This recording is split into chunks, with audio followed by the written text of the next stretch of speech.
ESPN Bet Sportsbook. Going to use the whole group here to build this out, so pay attention, people. Dan, we are starting with you. Over under 1.5 touchdown passes for Dak Prescott tonight. I'm going to go over. I'm going to say Dak gets to 2 tonight, and I think one of them is going to cover some decent amount of space. I really believe that they're going to throw the ball a good amount tonight. You don't want to get caught just trying to run against this Eagles defense, and you have to test the corner opposite Quinyon Mitchell to see if they can hold up versus 2 premier receivers. I think he gets 2. All right, going to go to J-Mac now. Saquon Barkley put up 109 yards in the team's opener last season. Over under 94.5 yards on the ground for him tonight. I am going under, and this has less to say about Saquon Barkley, more to say about the situation for the Dallas Cowboys. If I am Matt Eberflus, the defensive coordinator, if I'm a defensive player on that team, when your owner makes a trade, the biggest trade, and all he talks about was this trade was about stopping the run, the one thing you want to do when you go into that game tonight is stop the daggone run. If Jalen Hurts kills you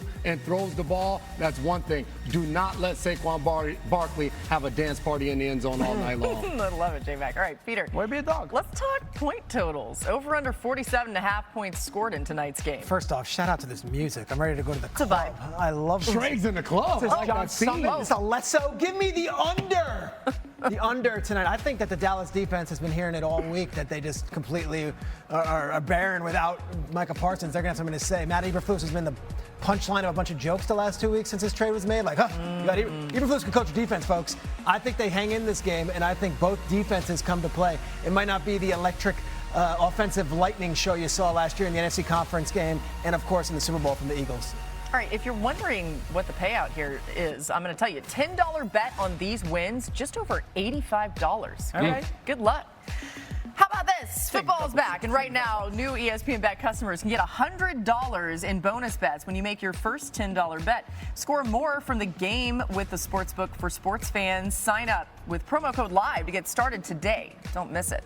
All right, time to see what's on trend around the league. We're going to start with a huge Week 1 matchup between the Lions and the Packers. Play action, the topic of conversation here. Last year, Jared Goff and the Lions offense were one of the best when using it. The Packers defense had problems stopping it. Dan, does that trend continue this week? It does. This is the core of this Detroit Lions offense. It's the foundation of Jared Goff as a player. He's become one of the masters at it. No matter if it's one of those play-action pass, kind of dump down screens that they like to get to their 2 kind of playmaking backs, or the play-action run actions that spread the ball to the perimeter, a player like Jamo Williams, or sometimes it's getting Jared Goff on the edge. He's not this most ridiculous athlete, but he can threaten the defense. Also, those in-breakers that we love so much. Green Bay's defense is very good. I still think this is a core staple of that Lions offense. The Giants quarterback room has had its problems in recent years. Since drafting Daniel Jones 6th overall in 2019, the G-men rank worst or second worst in quarterback metrics across the board. New York has had 9 different starting quarterbacks in that span. None of them have a winning record. Peter, lots of optimism, though, about Jackson Dart coming off that preseason, but it will be Russell Wilson under center Sunday against Washington. Does the trend of bad QB play continue for the Giants this week? Shout out to Jake Fromm and to Tommy DeVito and a lot of these guys. I think they've got Russell Wilson under center to start the season, and then Jackson Dart is the hope in the future. I think Russell Wilson plays pretty well against Washington this week. I think the Giants can beat the Commanders in Washington because of their defensive front four getting after Jaden and that Commanders offense. That said, I don't think any of these guys are going to the Pro Bowl this year, but it is a significant upgrade from what it's been in New York. Let's go to the Chargers now, where Jim Harbaugh is ready to start year 2 in L.A. Good thing for him, he's never lost a season opener as an NFL head coach. 5-0, his teams average nearly 30 points a game. And get this, in 5 season openers, his teams have 0 turnovers. Does Harbaugh's Week 1 win streak continue tomorrow in Brazil, J-Mac? Man, Laura, that's one hell of a full screen right there. 5-0. I'm going to say, no, the trend does not continue. I'm rolling with the Kansas City Chiefs. All offseason, all they've heard about how much their division has improved. The Broncos, the Chargers, the Raiders have gotten so much better. I think they're ready to go and show, coming off that Super Bowl performance, that they're still a team to beat in the AFC. And, oh, yeah, Patrick Mahomes has a new left tackle to give him more time. Oh, let's talk about that. New on NFL Live. Mahomes took the microphone down in Brazil talking about, at length, his new blindside protector, Josh Simmons.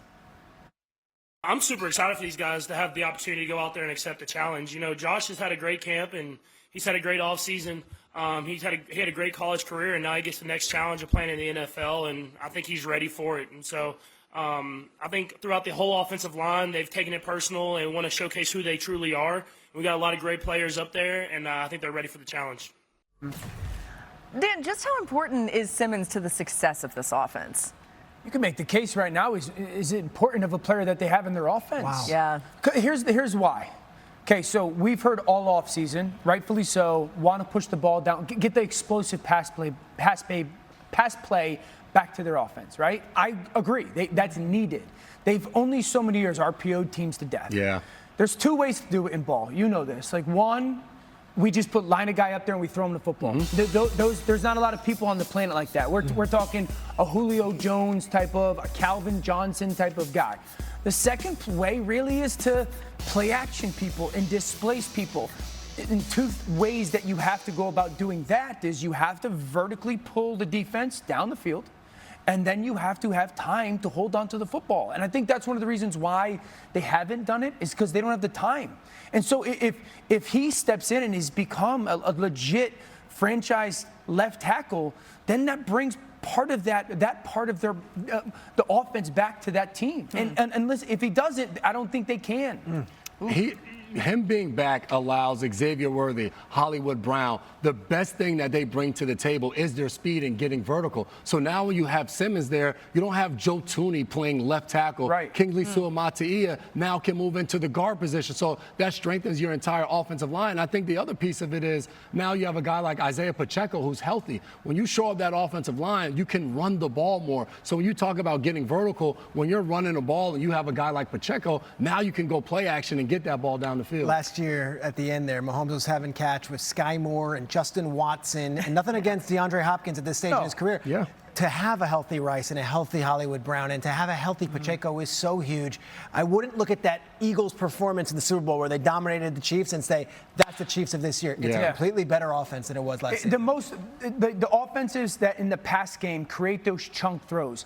I'll go to Philly tonight. A.J. Brown would be one of those guys. You just put him out there, we're throwing the ball to A.J., you know? But the other teams that do create that stuff, it's the Detroit Lions, it's the Green Bay Packers, it's those teams that are play-action pass-centric, the Baltimore Ravens. And you have to have an offensive line that you truly believe can hold up for 3.5 seconds. Because it takes time to get those chunks down the field. And if you don't, and if Simmons can't do it, you can't do it. It's a lot to expect from a rookie. I mean, it's yeah, going to be interesting. I've heard they love him. Yeah. I've heard they love him. And he's fully healthy. He would have been drafted a lot higher if not. By the way, we're trying to be a little more optimistic about the Chiefs, but you didn't pick the Chiefs. I didn't. First time in forever. I picked the Bills to beat the Chiefs, and I'm hearing about it from Chiefs fans. I hope so. I think it's time for Buffalo to finally break through, and I think Kansas City's your 2 seed in the AFC. Yeah. Still like them.